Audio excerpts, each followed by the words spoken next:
आप बीती रहस्य के एक और एपिसोड में आप सबका स्वागत है। तो आज एक अरुणाचल प्रदेश के पास बॉर्डर में स्थित रहने वाले एक गांव के अंदर में एक लड़के की कहानी है जिसका नाम सन्नी था। अब वो ये बताता है कि उसने अपने घर के बड़े बुजुर्गों से सुना था कि हमारे जंगलों में या पहाड़ों में एक जादुई चिराग रखा हुआ है किसी ने, लेकिन ये नहीं पता कि वो कहाँ गाड़ रखा है। आइए जानते हैं हम इस स्टोरी के अंदर आगे क्या हुआ था और इस स्टोरी के अंदर जो ये घटना उस लड़के सन्नी ने बताई है वो कितनी खौफनाक है। आइए जानते हैं। तो जब वो अपने घर के बड़े बुजुर्गों से ये बात सुनता है तो वो क्या करता है कि कोशिश करता है कि अपने दोस्तों के साथ मिलके 4 से 5 दोस्त थे जो उस गांव के अंदर एक साथ ही रहा करते थे, जैसे कहते हैं ना लंगोटिया यार, वैसे ही रहा करते थे। तो वो क्या करते हैं, एक प्लान बनाते हैं कि आज से 3 दिन बाद, क्योंकि वहाँ पे कोई एक फेस्टिवल होता है, तो वो फेस्टिवल मनाने घर वाले चले जाते हैं। हम उस चिराग की तलाश में बहाना मार के घर रुक जाएंगे कि हमने या तो हम बीमार हैं या हमने कुछ और काम करना है घर पे या कोई गेम खेलनी है, तो इस बहाने से हम घर रुक जाएंगे और चिराग के बहाने चुपचाप हम यहाँ से निकल जाएंगे, पर घर वालों को चिराग की बात नहीं बताएंगे। तो वो ऐसे ही करते। 3 दिन बाद एक ऐसा फेस्टिवल आता है जो वहाँ पे स्टेट में बहुत ज़्यादा माना जाता है। तो वो अपने फेस्टिवल में बड़े बुजुर्ग और उसके माता पिता वगैरह सब, चाचा ताए सब चले जाते हैं। अब गांव में करीब 15 से 16 लोग रह जाते हैं। कुछ बुजुर्ग थे, कुछ जवान भी थे जो काम काज करते थे, और ये 5 लड़के थे। अब ये क्या करते हैं कि जो स्टोरी इन्होंने सुनी थी अब उस चीज़ को ये बिल्कुल मान चुके थे, क्योंकि ये छोटे बच्चे थे। अब जो सन्नी था वो अपने दोस्त विनय को बुलाता है और उसके साथ 3 लड़के तैयार ही होते हैं। तो वो वहाँ से कूच करते हैं पहाड़ों की तरफ। जैसे ही वो पहाड़ों की तरफ जाने लगते हैं तो जो विनय होता है वो एक चीज़ बोलता है सन्नी को, शायद एक बार तू फिर सोच ले, जहाँ तू जाने की बात कर रहा है वहाँ पर जो जंगल पड़ेगा ना, वो जंगल मेरे पिताजी बताते हैं कि बहुत ख़तरनाक है। हम वहाँ तो जा सकते हैं, शायद वापसी ना आ पाएँ, क्योंकि वो हमेशा यही बताते हैं कि जब भी वो लकड़ वगैरह काटने अगर चूल्हे के लिए जाया करते थे, अब तो खैर वहाँ पर भी गैस वगैरह ज़्यादातर आ चुकी है, पर जब वो जाया करते थे तो वो बताते हैं कि वहाँ पर शेर वगैरह और दूसरे जानवर बहुत हैं। तो वो सन्नी कहता है कोई बात नहीं, अरे चलना भाई, मैं चल तो रहा हूँ तेरे साथ, हम 5 लड़के हैं, हम संभाल लेंगे, जो होगा देखा जाएगा, अपने रिस्क पे जा रहे हैं। तो इतनी बात सुन के विनय थोड़ा कॉन्फिडेंस में आ जाता है, कोई बात नहीं चलो चलते हैं। अब चलते चलते चलते उन्हें काफ़ी देर हो जाती है। वो एक पर्टिकुलर प्लेस को ढूंढ के वहाँ पर खुदाई करनी शुरू करते हैं। जब वहाँ पर खुदाई करनी शुरू करते हैं तो वो जंगल के काफ़ी अंदर होते हैं और उनके करीब पहाड़ भी होते हैं, और कुछ ऐसा भी लग रहा था कि वहाँ जानवर भी होंगे।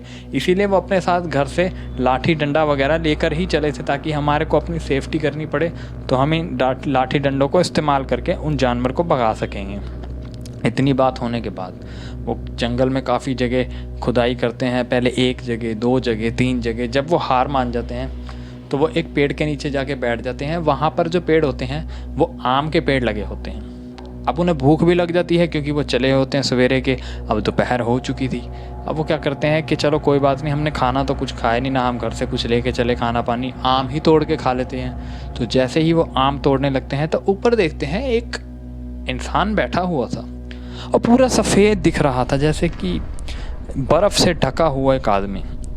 अब वो समझ नहीं पा रहे थे कि इतना सफ़ेद आदमी कौन हो सकता है, लेकिन वो बिना डरे आवाज़ मारते हैं कि भाई ऊपर क्या कर रहा है तू इतने जंगल में, भाई तुझे पता नहीं जानवर वगैरह होंगे, तो तू यहाँ से चला जा।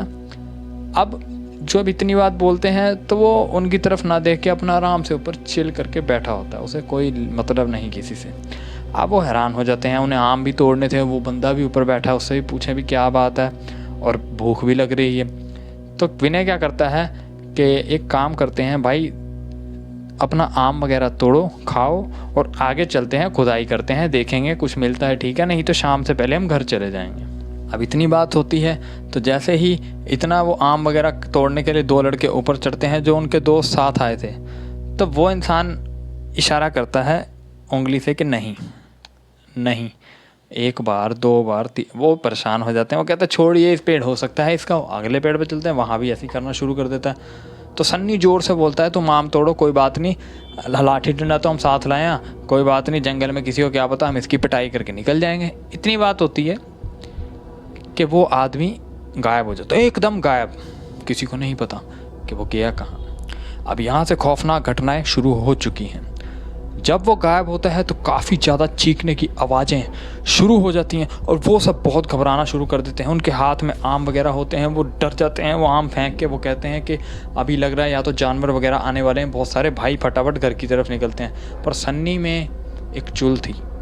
वो भाई वहीं पर ही रुक जाता है। जब वो वहाँ पर रुक जाता है वो कहता है नहीं, मैं रुकूंगा, मैं इन जानवरों से लड़ूंगा, आज मैं वो चिराग लेके ही जाऊँगा। इतनी बात होते ही कि सामने से उन्हें किसी के बहुत ज़ोर से चीखने की आवाज़ आती, जैसे कोई डरावनी आवाज़ में औरत चीख रही हो। वो डर जाते हैं, वो बहुत डर जाते हैं। और अब क्या होता है, जैसे ही जहाँ से आवाज़ आती है बहुत ही ज़्यादा तेज़ चीखने की, वो उसके अपोजिट डायरेक्शन में घूमते हैं। वही आदमी उनके सामने आके खड़ा हो जाता है। और जब अब वो आता है, उसका कद काठी बहुत ऊंचा होता है। वो उसकी कद काठी हाइट को देख के, शरीर को देख के डर जाते हैं।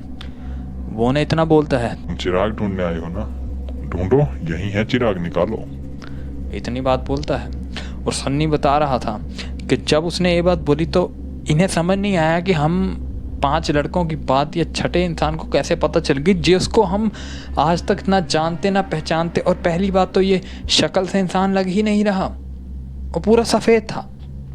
कद काठी बहुत तकड़ी थी, लंबी दाढ़ी, मूछें। वो सब हैरान हो जाते हैं और पूछते हैं कि आप कौन हो और आप यहाँ क्या कर रहे हो, और आपको ये चिराग के बारे में किसने, इन्होंने बताया, मैंने तो नहीं बताया होगा। वो कहते हैं मैं आप में से किसी को नहीं जानता, बस इतना जानता हूँ तुम एक चिराग को ढूंढने आए हो। वो सब और हैरान हो जाते हैं। अब वो इतना घबराना शुरू कर देते हैं, उन्हें समझ नहीं आता कि वो क्या करें। तो वो जो विनय होता है वो अपने दोस्तों को पीछे पीछे इशारा करता है कि भाई यहाँ से निकलो, मुझे लग रहा है ये इंसान नहीं है, कोई भूत वगैरह है। अब उन्हें नहीं पता था कि जो उसके सामने खड़ा था वो जिन्नात था। जिन्नात को ही चिराग के बारे में पूरी नॉलेज होती है, क्योंकि वे अच्छे से जानते हैं कि असली चिराग कहाँ दफनाए हुए हैं और कहाँ गाड़े हुए हैं। अब इतनी बात होनी थी कि जो सन्नी है वो कहीं ना कहीं डर के मारे बेहोश सा होने लग गया था। अब विनय उसको देख रहा था कि हाँ यार ये बेहोश हो रहा है, हम फटाफट यहाँ से निकलते हैं। वो उसको थोड़ा सा हिलाता है कि भाई यहाँ से चल। वो जैसे ही भागने की कोशिश करते हैं, अब उनके सामने एक औरत आ जाती है। वो काले कपड़ों में एकदम थे दोनों खूबसूरत। ऐसी बात नहीं है कि दोनों की शक्ल या कुछ ख़राब हो, पर ये लग रहे थे डरावने शक्ल थे कि मतलब इतने खतरनाक लंबे चौड़े। इधर वो आदमी खड़ा है, इधर औरत खड़ी है। अब वो लोग वापस भागना शुरू कर देते हैं। अब अचानक वो जिन्नात उनको पीछे से रोकने की कोशिश करता है। वो सिर्फ हाथ करता है और वो सारे वहीं एक तरह से मूर्ति की तरह जम जाते हैं। अब सन्नी को पता लग चुका था कि शायद हमारी जिद हमारे पर ही भारी पड़ने वाली है, क्योंकि वो ये देख रहे थे कि वो हमें पकड़ ही नहीं रहा। उसने सिर्फ ऐसे हाथ किया और हम सब यहीं रुक गए। वो औरत उनके पास आती है। वो उनसे कान में नहीं, उनके सामने बोलती है, हाँ चिराग ढूंढ रहे हो, ढूंढो, यही है चिराग, निकालो। वो और हैरान हो जाते हैं और पांचों बहुत घबराना शुरू कर देते हैं। अब वो सोचते हैं कि भगवान हमें यहाँ से बचाओ, हम कहाँ फंस गए, हमने गलती कर दी, हम तो बस ऐसी मजाक कर रहे थे और ये लोग कौन है हमें समझ नहीं आ रहा है। फिर वो जो जिन्नात है उन्हें एकदम अचानक से छोड़ता है, तो वो भागना शुरू कर देते हैं। दोबारा भागते भागते काफ़ी देर तक भागते हैं, पर अब वो रास्ता भटक चुके थे। शाम हो चुकी थी और रात होने वाली थी कुछ ही घंटे में, 1 से 2 घंटे के बीच में।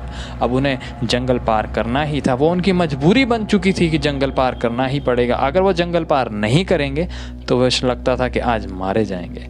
अब उन्हें रास्ते में बहुत से अजीबोगरीब भूत दिखने लग गए। चुड़ैल, पिशाच, दैत्य, अजीब अजीब चीज़ें दिखनी शुरू हो गई। वो इतना घबरा चुके थे कि उन्हें समझ नहीं आ रहा था कि क्या करें, और वो वहाँ से भागते भागते अपना रास्ता भी भटक गए थे। अब चांस की बात है कि वहाँ पर कोई एक वन विभाग का अधिकारी शायद मौजूद था। वो अपने ऑफिस में बैठा था। वो उस ऑफिस तक भागते भागते पहुँच गए थे। वो जैसे ही वहाँ पहुँचे, वो अपनी गाड़ी स्टार्ट करके वहाँ से जा ही रहा था कि अचानक उसने 5 लोगों को आते देखा। जब उसने 5 लोगों को आते देखा तो वो वहीं रुक गया और उसने अपनी जो लाठी थी वो एकदम बाहर निकाल ली। उसने सोचा कि ये शायद चोर मुचक्के, चोर डाकू वगैरह ना हो कहीं। वो जैसे ही वो पास आते गए तो उसे देखा 5 बच्चे यहाँ क्या कर रहे हैं, और वो बहुत डरे हुए थे। और जैसे ही उनके करीब जाके पहुँचे, वो बोले अंकल अंकल, वहाँ पे तो एक आदमी और एक औरत है, हमें ऐसे से उन्होंने रोक लिया। सब उसने अपनी कहानी बताई। तो वन विभाग का जो अधिकारी था उसका नाम मनमोहन था। मनमोहन जो था वो काफ़ी सालों से वहाँ जॉब कर रहा था। कम से कम 27 से 28 साल हो चुके थे। अब वो उन्हें ये कहता है पहले आप बैठो, बात करते हैं, क्या बात है बच्चों। वो उन्हें खाने के लिए खाना देता है, पानी देता है, और जो लंच वगैरह उन्होंने नहीं करा था उसके लिए वो उन्हें ज़्यादातर स्नैक्स भी दे देता है। खाने के बाद वो डरते हुए खा तो रहे थे, मन तो उनका नहीं कर रहा था खाने का, लेकिन डरते हुए उन्होंने खाना वाना खाया, स्नैक्स खाए, सब कुछ खाए। तो उन्होंने पूछा कि बेटा आप बता क्या हो। तो सन्नी ज़ोर से बोला कि सर ऐसे ऐसे बात हो गई थी, वो हमारे पीछे पड़ गए। तो उन्होंने पूछा तुम एग्जैक्ट कहाँ गए थे। तो वो बता नहीं पा रहे थे क्योंकि उन्हें रास्ता नहीं पता था। तो वो उन्हें एक मैप दिखाता है, उस मैप में पूछता है कि यहाँ पर ये चीज़ें थी। तो वो बताते हैं कि हाँ सर वहाँ। तो वो कह रहे तुमने बहुत बड़ी गलती कर दी है बेटा। वो कहते हैं क्या, कि वहाँ पर एक जिन्नात रहता है। सही में औरत का तुम मुझे बता रहे हो, मैंने कभी नहीं सुना, लेकिन वहाँ एक जिन्नात रहता है। जब वो इतनी बात होती है तो वो और घबरा जाते हैं। कहते हैं कि भैया हमें इनसे कैसे पीछे छुड़ाएं, ये तो हमारे पीछे पड़ गया, मुझे लग रहा है कि वो अब हमें छोड़ेगा भी नहीं। तो वो कहता है कुछ मत करो बेटा, तुमसे गलती हुई है, वो उसका इलाका है, उसे वहाँ रहने दो। क्योंकि जो जंगल होते हैं और पहाड़ होते हैं, ज़रूरी नहीं है कि वहाँ इंसान तो नहीं पहुँच सकता, तो ऐसी शक्तियाँ तो वहाँ वास कर ही सकती हैं, क्योंकि वहाँ उन्हें कोई तंग करने वाला नहीं होता। इसलिए तुम चुपचाप, वो कोना है वहाँ जाके माफ़ी मांग लो पेड़ के पास। वो कहता है कि उसे कैसे पता मैं उससे माफ़ी मांग रहा हूँ। तो वो कह रहे उसे कैसे पता था कि तुम चिराग लेने जा रहे हो। तो वो चुप हो जाते हैं दोनों तीनों लड़के पांचों। तो वो वहाँ जाके माफ़ी मांगते हैं, और उनके हाथ में कोई चीज़ पड़ी थी खाने की, तो वो वहाँ रख देते हैं, हम ये आपको दे रहे हैं, और आज के बाद हम कभी इस इलाके में आपको तंग करने कभी नहीं आएंगे, हमारा पक्का वादा। उसके बाद वो वहाँ से वन विभाग वाला अपनी गाड़ी में बैठा के उनको घर की तरफ छोड़ देता है। जब सन्नी, विनय और वो पांचों लड़के घर पहुंचते हैं तो घर वाले पहले से ही वहाँ 5-6 घंटे पहले ही आ गए थे। जब उन्होंने पहुँचे तो उन्होंने पूछा तुम कहाँ थे, तुम तो कह रहे थे कि हमारी तबीयत ख़राब है, हमसे नहीं चला जाएगा, हमें गेम खेलनी है, अब तुम बाहर क्या करने गए थे।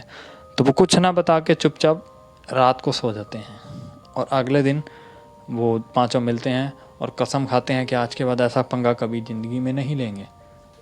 तो जो सन्नी होता है वो इस चीज़ को समझ चुका होता है कि हाँ शायद हमसे गलती हुई थी। वो पांचों मिलके एक दूसरे को गले लगाते हैं और बड़े खुश होते हैं अगले दिन कि हाँ हम बच गए, और आज के बाद कभी ऐसा भाई भूल के भी भूल नहीं करेंगे जो हमने कल रात को करी थी।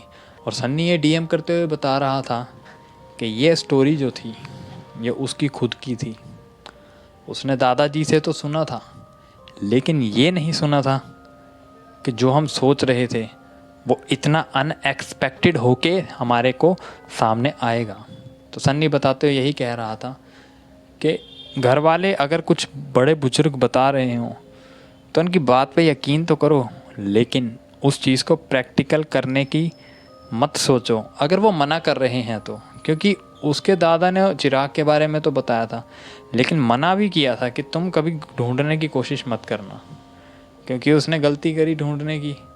अब क्या पता कि उसको वो जिन्नात वहाँ क्यों मिला, और उसने उसको कुछ किया भी नहीं, ज़्यादा डराया तो था लेकिन मारा नहीं।